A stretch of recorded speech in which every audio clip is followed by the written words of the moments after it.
Okay, good day. So now we will start the distilling plant or the freshwater generator. Okay, so first we will check. So we should set the salinity controller to, okay, ito, naka-manual tayo. And then, kailangan itong vacuum breaker natin is dapat naka-close yan. Yung vent is naka-close. Vacuum control, so, naka-off pa yan ngayon. Pwede natin i-automatic yan mamaya. Okay, check natin yung seawater kung open. Okay, nakabukas. I-check natin dun sa seawater system. Okay, so here, this is the freshwater generator. Kailangan nakabukas tong seawater line. Okay. And then, ano pa, itong drain, dapat nakasarado to. Itong drain na to. Itong vent naman na to, kailangan din nakasarado. Okay, line up natin yung seawater line. Okay, bukas. Inlet. And then papasok dito sa freshwater generator. And then palabas. And then outlet. Overboard. So, bukas.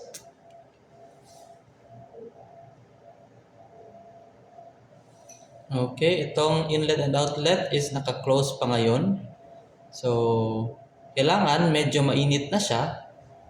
Yung ating fresh water mula sa main engine, kailangan medyo mainit na siya para kaya na niyang pakuluin yung ating tubig dito sa yung ating seawater para makapag-produce na tayo ng fresh water.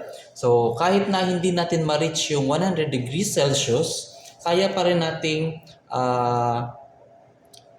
pakuluin or yung boiling point, kaya pa rin natin pakuluin yung water or yung seawater kahit na mababa yung temperature dahil yung ginagawa natin dito sa freshwater generator is ginagawa nating vacuum yung loob ng freshwater generator. So pag naging vacuum or mas mababa yung pressure sa loob, so mas madaling pakuluin din yung tubig. So kung atmospheric pressure natin, kung nandito lang tayo sa normal, dito lang tayo sa labas, at atmospheric pressure, yung tubig ay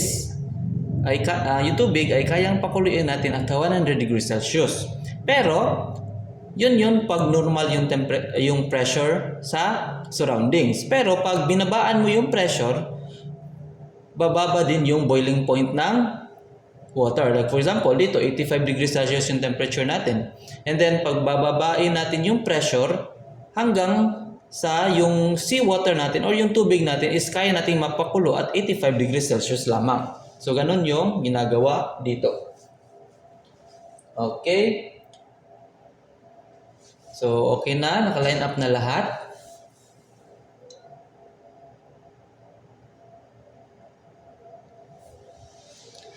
Okay, so yung una nating gagawin is let's start the pump.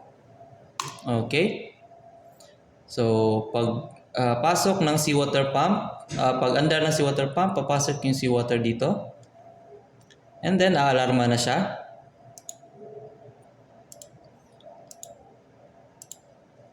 Okay, so lagyan mo natin ng seawater. Pag may seawater na, okay, check ko muna itong freshwater line natin. So, kulang hindi pa nakabukas dito sa tangke. Okay, so since may seawater na tayo, pumapasok dyan sa loob ng ating freshwater generator, so unti-unti na nating bubuksan itong ating inlet ng high temperature freshwater. So ito yung tubig na magpapakulo sa loob ng yung nagpapakulo ng seawater natin. Okay, inlet, outlet. So at the moment, naka 50% bukas tong ating bypass valve. So it's much better kung siguro ito naka fully open muna to. Ano bang fully open to? Okay, 100 pala, baliktad. So 100 fully open. And then, unti-unti mo siyang pabababain para hindi mabigla naman yung ating freshwater generator. Okay, and then ay nakalimutan natin itong chemical. Lagyan natin ng chemical yung ating seawater para ma-prevent natin yung scaling sa loob. Or yung tulad ng mga takore natin, 'di ba? May mga parang puti sa loob na medyo kumakapal hanggang tumitigas. So, yun, mga scaling yun. So, para hindi magkaroon ng scaling sa loob, meron tayong nilalagay na pang-neutralize.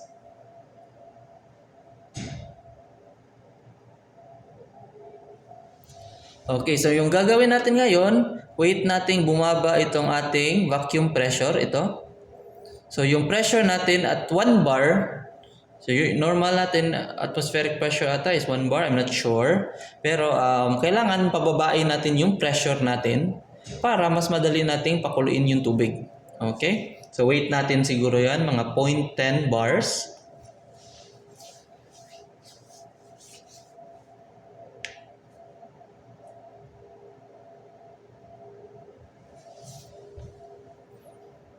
Okay, so pag medyo mababa na yan, pwede natin buksan tong vent para natin pasingawin yung mga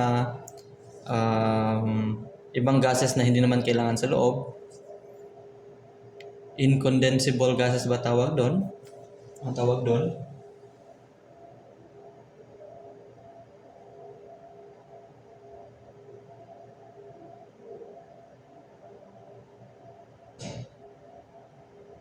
So, it's much better pala na maya na natin binuksan pala tong HT natin. So, mas maganda pala na pinababa muna natin yung ating vacuum pressure sa loob. So, yung nagka-create ng vacuum pressure is itong ating ejector.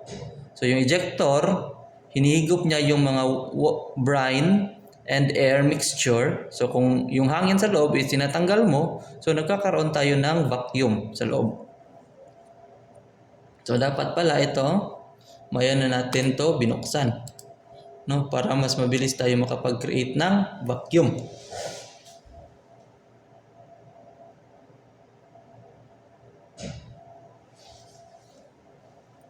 Okay, baba na. Okay. So, pababain mo natin itong vacuum pressure natin to kahit 0.10 siguro. 0.10 bar.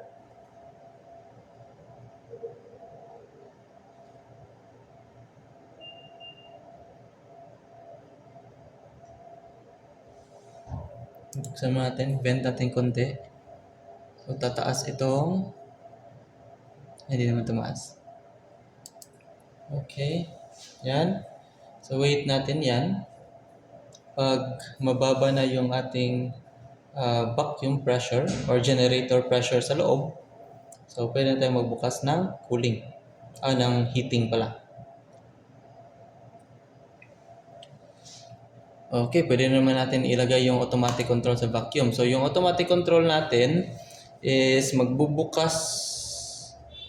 mag-activate siya at 0.17 bars and then mag-deactivate at 0.18 bars.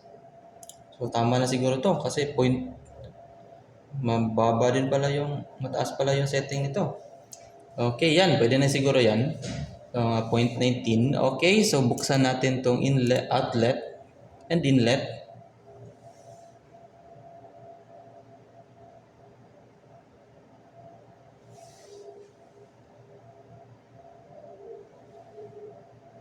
Yan.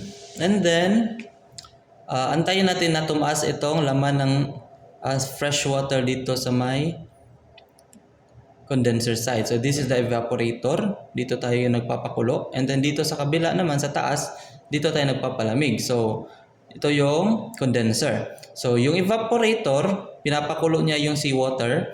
And then, yung seawater na yon is dadaan ng demister para masalang yung mga other impurities or yung mga salt content, di rin masama. And then yung gas state na yon o yung nag-evaporate na tubig is pupunta sa taas and then papasok dito sa condenser. So yung naka-evaporate na gas, evaporated gas is lalamig siya and then pag lumamig siya dito sa condenser, nagiging tubig siya ulit and then yun, ito napupunta dito. And then, pag medyo mataas na yan, pwede natin kunin yung tubig dyan and then ilagay natin sa distilled freshwater tank. Pero before na yan pumasok sa distilled freshwater tank, kailangan yung salinity niya or yung asin sa loob or yung salinity niya is dapat mababa. Hindi mataas. So, less than 8 ppm. So, usual natin nakakagawa tayo ng 2 ppm or less than 2 ppm. Pero dito sa automatic is basta less than 10 ppm siya, less than 8 ppm, pwede natin siyang ilagay sa distilled freshwater tank. And then dito sa distilled freshwater tank, minsan dito natin kukunin yung tubig papunta sa ating boiler. And then minsan dadaan pa siya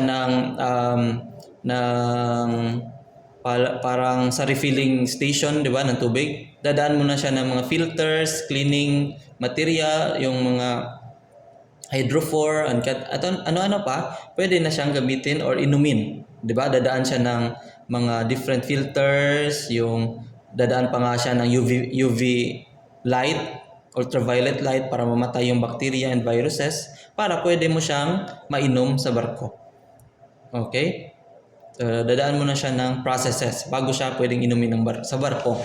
Okay, so kahit sa barko, kahit na hindi ka na bumili ng mineral water sa labas, as long as may freshwater generator ka and then may sarili kang filtration system, so pwede ka nang uminom ng tubig galing dito sa freshwater generator.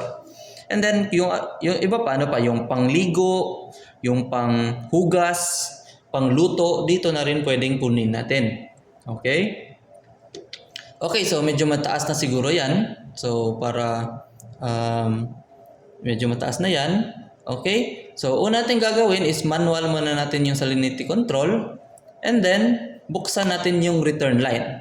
Okay? And then close natin tong papunta sa distilled freshwater. Open natin tong main valve. Okay, sarado mo na yan.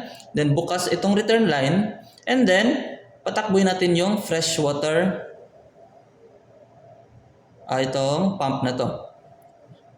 Okay, by the way, babaan muna natin itong setting natin para medyo tumaas tumaas yung production natin ng fresh water. So yung high temperature na fresh water galing dito, yung 10% papasok doon, yung 90% is babypass dito. Okay? So konti pa lang yung heating na pupunta doon sa loob ng freshwater generator. Pero pag sinarado natin to konti, mas marami na yung pupunta dito. Okay, tumaas na yung flow niya, naging 140 na. So mas marami yung heating medium na pumapasok dito sa ating evaporator. So mas mabilis din tayong makapag-produce ng fresh water. Okay? Okay, babaan natin. So sa barko, unti-unti lang yung pag-change over. Kasi, pag nabigla mo yung freshwater generator, hindi rin maganda yun. Diba? So, kailangan unti-unti lang din yung pag-change over. Okay? So, medyo mataas na. So, pwede natin siguro itong buksan itong freshwater generator para ma-check natin kung ilan yung salinity niya. So, ito yung salinity. Saan ba yung salinity? Itong Z. Okay, itong Z. Yan. Yan yung salinity niya. So, medyo mataas pa yung salinity. So, wag na muna nating ilagay dito sa distilled freshwater tank. Pag medyo mababa na yan, mga 2 siguro, or napakababa na yan, so pwede na natin ilagay dito sa distilled freshwater para hindi walang mga asin-asin na masok dito. Konti lang.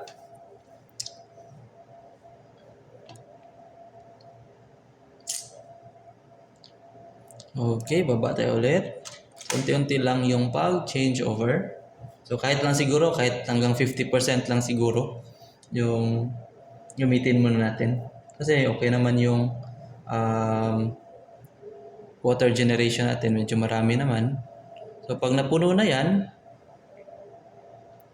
pag napuno naman yan, yung iba dyan, babagsak din sa ibaba.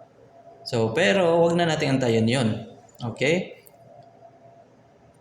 Okay, so yung ating salinity is yan, 4.66 pa lang. So pwede natin ibang papupunuin muna tapos pag medyo kontento na tayo sa kanyang salinity, kahit umapaw lang yan dyan, okay lang. Pero pag nakontento na tayo sa salinity niya, pwede na natin tong ilagay sa distilled freshwater tank. Okay, gawin ko ng 50%.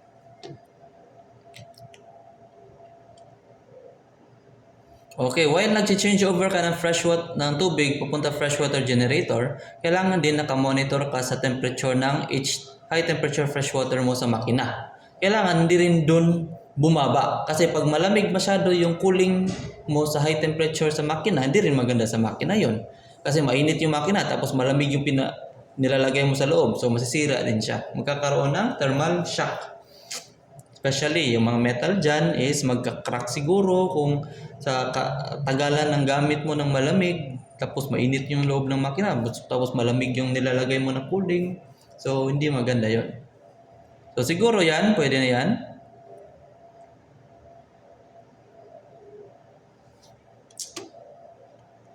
And then, yung salinity natin is tumataas. So, okay lang yan. Mababa pa yung production natin. Yung vacuum natin is 0.12, so medyo okay na yung pressure niya.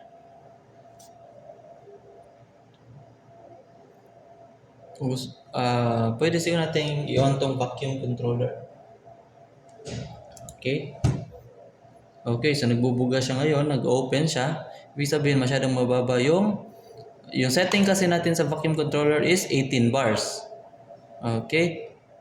So, may maintain niya yung 18 bars na yon. Okay, parang medyo matagal pa. So, for the sake of this video lang, okay, dadagdagan pa natin yung bukas. So, pero sa barko, kailangan natin i-monitor yung temperature ng cooling sa main engine bago natin to galawin. Okay, gawin natin 30%. So, for the sake of this video lang, so bibilisan ko lang konti yung pag-change over. Okay, 20. Okay, 10%. Para lang makapag-create lang tayo ng maraming tubig. So, fully close ko na. Para lahat ng cooling nandun na sa evaporator natin. So, medyo malamig na rin pala yung cooling natin.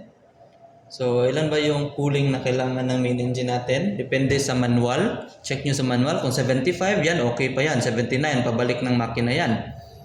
Pero kung gusto mo, kung 80 yung nakasetting doon na inlet to main engine, so medyo mababa na to. Okay? Yung iba naman, 70 naman. So, maybe para average tayo, sa 75 tayo mag-meet. So, 79 pa yung temperature. So, medyo okay pa yan. So, okay lang fully open papunta ng evaporator. Mababa pa yung, okay 80 na. So, 80 na temperature, pwede na yun sa makina. Inlet papuntang makina yun. Okay, mayroon pa naman pala ditong bypass. Nakasetting at 85 degrees Celsius. So, since 85 din pala yung set point, so, kailangan pala, so may bypass din pala dito. Okay, nakasetting at 85. So, 85 pala yung kailangan ng makina natin siguro. Pabalik. Or 85 itlong outlet. Ito yung mini-measure niya. Pag nag-85 na yung temperature ng outlet, automatic magko-close yan. So, 100% pupunta dito sa ating evaporator. Okay yan, try na natin. Okay? Since mababa naman yung salinity, 4 naman. And then yung setting natin sa salinity is 8 ppm. So, okay lang yan. Lagyan natin sa automatic. And then, pag mababa sa 8 ppm yung salinity niya, automatic niya mag-activate tong valve na to. Dadaan ng UV sterilizer para mamatay yung mga bacteria and viruses. And then, pupasok na yung tubig pupunta sa distilled freshwater tank. Okay? So that's how you start the freshwater generator. Okay, anong alarma to? Okay, purifier. So hindi konektado dito. Okay, so that's how you start the freshwater generator. So I hope you learned something today, and see you on the next video. Bye.